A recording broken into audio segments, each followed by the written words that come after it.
Gracias por seguirnos en nuestro canal. Te invitamos a suscribirte, a tocar la campanita, darle like y hacer tu comentario.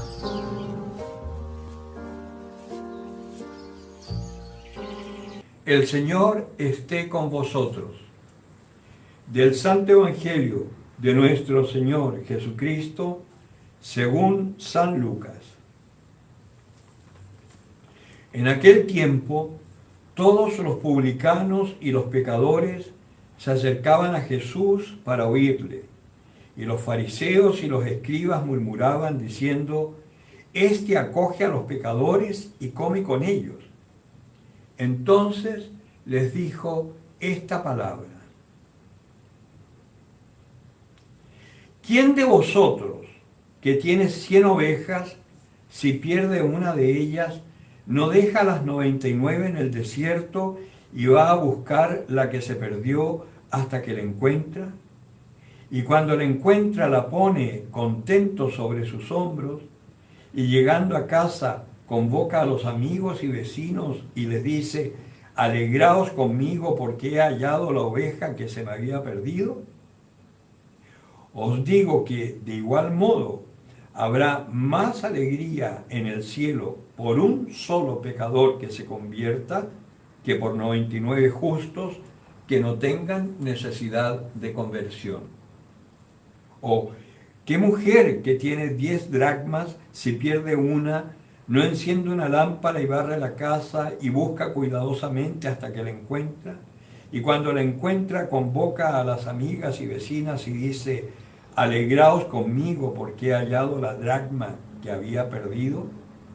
Del mismo modo os digo que produce alegría ante los ángeles de Dios un solo pecador que se convierta. Palabra del Señor. La palabra de hoy es una palabra, a mí me impresiona, ¿no? Mientras estuvimos con toda esta inseguridad de las elecciones, del estallido social, ahora ya que está todo oleado, sacramentado, como que las palabras ya no hablan más de eso. Todas las otras palabras nos llamaban como a comprender, a no entrar en conflicto, a denunciar también, etc. En cambio ahora son palabras que se centran exclusivamente en nuestra propia conversión. Y eso es importante porque realmente si nosotros tenemos alguna misión que hacer hoy en el mundo, no es estar metidos en problemas políticos o estar largando memes o haciendo críticas o cosas respecto a la situación actual. Por lo menos acá en Chile, todo el proceso que se inició hace un poco más de un año, en octubre del año pasado, con ese falso estallido social, hoy ya está oleado y sacramentado. Va a haber una nueva constitución, no tenemos idea de lo que viene, por lo tanto, tenemos que centrarnos, esperar en la confianza de que Dios está detrás de todo lo que sucede y que Él no va a permitir que se destruya a su iglesia y que se destruya el hombre, que algo hará para parar si la cosa viene mal pensada o mal intencionada. Pero nosotros tenemos una misión. Y precisamente esa misión es buscar a la oveja perdida. Lamentablemente, dentro de la iglesia, lo que a mí me ha tocado apreciar, especialmente acá en Chile, es que estamos muy preocupados de no perder lo que tenemos. Entonces, estamos como desesperados tratando de que las 7 ovejitas que nos quedan del rebaño no se escapen. Pero no nos damos cuenta que se nos han escapado 70, 80, 1000 ovejas. Y estamos preocupados de cuidar este poquitito que nos queda en vez de salir a buscar a las perdidas. Y mientras tanto, sectas que ni siquiera son cristianas hacen su agosto y las cosechan para sí. A mí me impresionó una vez hablando con un obispo, no voy a decir de dónde ni quién era, pero en el barrio donde yo estaba viviendo, que era un barrio bastante popular, habían solamente en las 7 cuadras que a mí me correspondían para llegar a mi casa desde la avenida principal, habían 9 iglesias. Es decir, incluso en algunas cuadras habían 2, todas evangélicas. Y este obispo me dice, pero no importa si son 7, 10 personas nada más. Y yo quedé impresionado, porque en esa zona, en ese barrio, en ese sector, había más de 40 iglesias evangélicas y solamente una iglesia católica. Y si era como decía, que es verdad, o sea, en esas iglesias habían 10, 15 feligreses. Nosotros todavía teníamos 40 en nuestra parroquia. Pero a mí me impresionó, porque si solamente las de mi cuadra eran 9, ¿no? Eran 9 por 10. Eran 90 hermanos que se habían perdido. Pues bien, los fariseos se escandalizaban porque Jesús se juntaba con los pecadores y los publicanos, que eran gente impura. Por lo tanto, la ley les decía que ellos no podían tener contacto con la gente impura. Y dentro de esos estuvo San Pablo.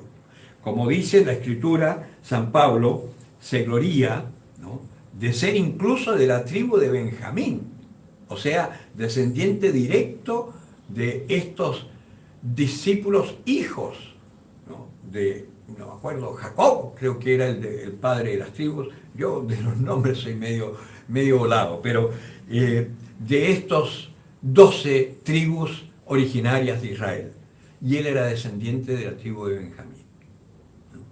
Pues bien, era fariseo, discípulo de uno de los grandes maestros, de los grandes rabinos fariseos, Gamaliel.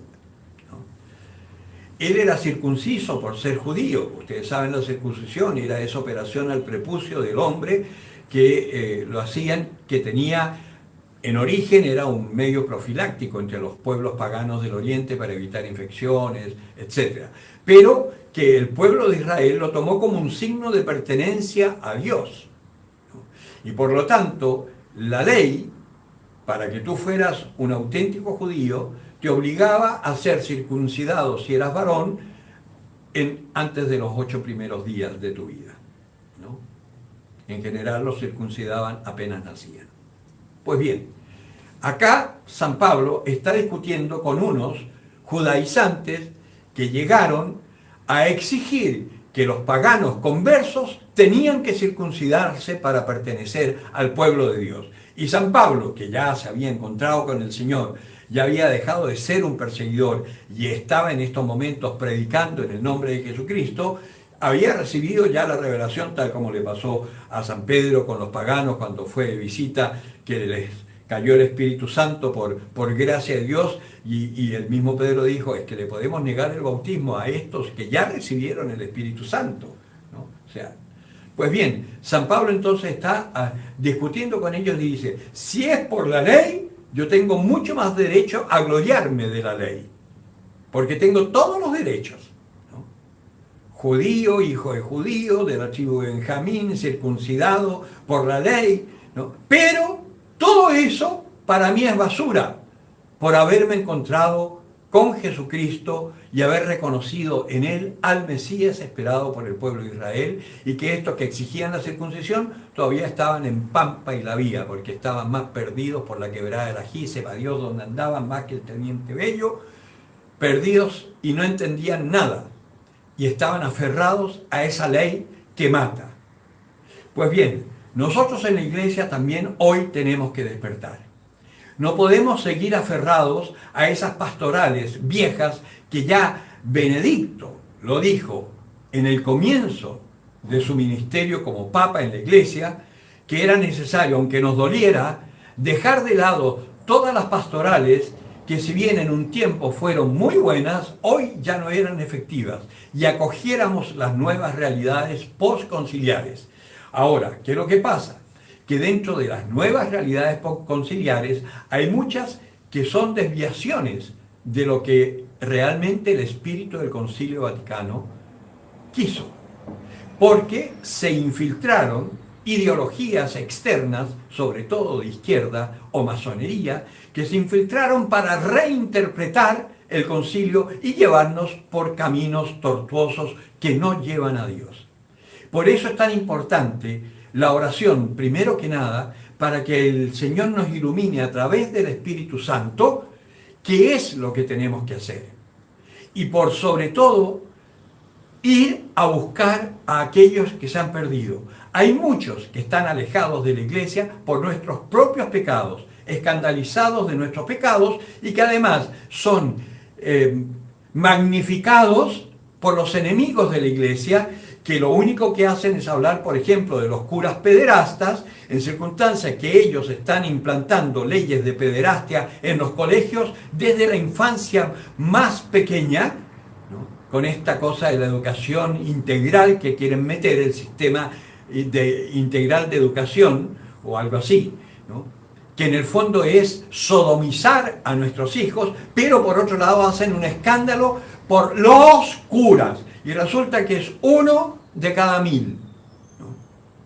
Si nosotros nos pusiéramos a escarbar toda la mugre que hay entre los políticos, entre los gente laica, ¿no? Son más las violaciones de los abuelos a sus nietos que de los curas a un muchacho. Pero eso no lo dicen, ¿no? Son más las tropelerías que hacen los partidos políticos de cualquier color que lo que hace un sacerdote. Pero eso no lo dicen. Se encargan de minar todo lo que es el pilar de nuestra sociedad. Entonces hay que atacar a la policía, porque si un policía trata de frenar una manifestación, está ejerciendo violencia. Pero ellos sí pueden destruir el metro, pueden destruir señalética pública, pueden profanar los signos patrios más queridos. No, ellos sí, porque ellos están haciendo justicia. O sea, si ustedes se fijan, estamos nosotros en un tiempo en donde se toma lo malo por bueno, lo bueno por malo. Eso está profetizado. Son los tiempos del falso profeta que prepara la venida del anticristo. Es decir, son tiempos en donde con seguridad, no sé si hoy o mañana o dentro de 5 años, pero que viene una imposición de una ideología que es anticristiana para todo el mundo. Entonces, ¿qué tenemos que hacer nosotros? Dedicarnos a cuidar nuestro territorio pequeñito y que no se metan y que no nos pase nada y en lo posible quedarnos calladitos para que así pasemos desapercibidos y sean a otros a los que ataquen, como decía un obispo también por ahí un día, ¿no? O de frentón nos ponemos las pilas, dejamos que el Espíritu Santo actúe en nuestro corazón y empezamos a hacer lo único que tenemos que hacer, que es anunciar el amor de Jesucristo a todos los hombres. Y nuestra misión es orar por nuestros enemigos, hacer el bien a los que nos odian. Si alguien nos quiere robar el manto, darle la túnica. Si alguien te pega en la mejilla derecha, ponle también la otra. Eso es lo que tenemos que hacer. Pero para poder hacer eso no lo podemos hacer en nuestra fuerza. Necesitamos la fuerza del Espíritu Santo. Por eso, la misión fundamental hoy de la iglesia, de nosotros, es empezar a madurar nuestra fe, para que el Señor nos sostenga y podamos realizar la misión para la cual Él nos escogió. Y fíjense, no escogió lo que vale, escogió lo que no vale. Por lo tanto, si tú sientes que no tienes la capacidad intelectual para entender, no te preocupes, el Espíritu Santo te iluminará. Si tú crees que no tienes ya edad porque eres muy viejo, no te preocupes, el Espíritu Santo te hará caminar, te dará la fuerza. Si tú crees que en realidad eres tan pecador que no mereces ni siquiera alzar la cabeza, alégrate, porque en la medida en que tú te reconozcas, el Señor te perdona. Y en la medida en que el Señor te perdona, te da su gracia para que tú puedas vivir santamente, consciente de que eres un pobre engañado por el demonio, como diríamos un pobre diablo, pero sostenido por el amor y la misericordia de Dios. Y ahí sí, si Dios está con nosotros, como dice San Pablo, ¿quién contra nosotros? ¿La primera línea? la pandemia, el hambre, la cesantía. ¿Quién contra nosotros? Si Cristo está con nosotros, démosle gracias a Dios, porque Él nos sostiene. Y la prueba está que si nosotros observamos dentro de los practicantes de nuestra fe, los que nos hemos mantenido, pese a todo, pensando en el Señor, uniéndonos, aunque sea por Zoom, para las Eucaristías, para orar con los hermanos, etc., si observamos, nuestra vida en este tiempo ha sido una vida plena. Incluso, y me consta por mis hermanos, muchos que quedaron cesantes, otros que estaban teniendo unos emprendimientos y que quebraron porque la economía estuvo fatal, se está recuperando, pero estuvo fatal. Y sin embargo, nosotros podemos ver, nadie ha sufrido más de lo soportable. Porque Dios está con el que le busca. Y lo sostiene, lo ayuda, lo ilumina y le da la fuerza para cumplir la misión para la cual fue escogido, que es, por sobre todo, anunciarle a este mundo que está perdido en las tinieblas del error, anunciarles que hay un Dios que los ama, que los perdona y que los llama a conversión para que puedan experimentar aquí en la tierra la vida eterna, como una primicia, con persecuciones, por supuesto, imperfectamente, como con un velo, pero como una primicia de lo que el Señor prometió para el hombre, que es el deseo de la inmortalidad para ti y para mí. ¿Cómo no trabajar entonces haciendo madurar nuestra fe para poder ser esos testigos de Dios hoy en el mundo? Bien, hermanos, esta palabra entonces nos está invitando a trabajar en esta obra de la salvación, ¿no? Ya hace un par de días San Pablo nos invitaba, ¿no?, a trabajar conforme a lo que habíamos recibido. No has recibido mucho, no te preocupes, puedes recibirlo ahora. Acércate a tu parroquia, busca dónde hay un catecumenado para adultos, dónde está el neocatecumenado, y anótate para que te avisen cuándo se van a dar las catequesis de esta pastoral que va a darle una fuerza nueva a tu bautismo. Y podrás llegar a ser realmente un testigo de Jesucristo resucitado, vivo en su iglesia, sosteniéndola, iluminándola, salvándola. El que tenga oídos para oír, que oiga.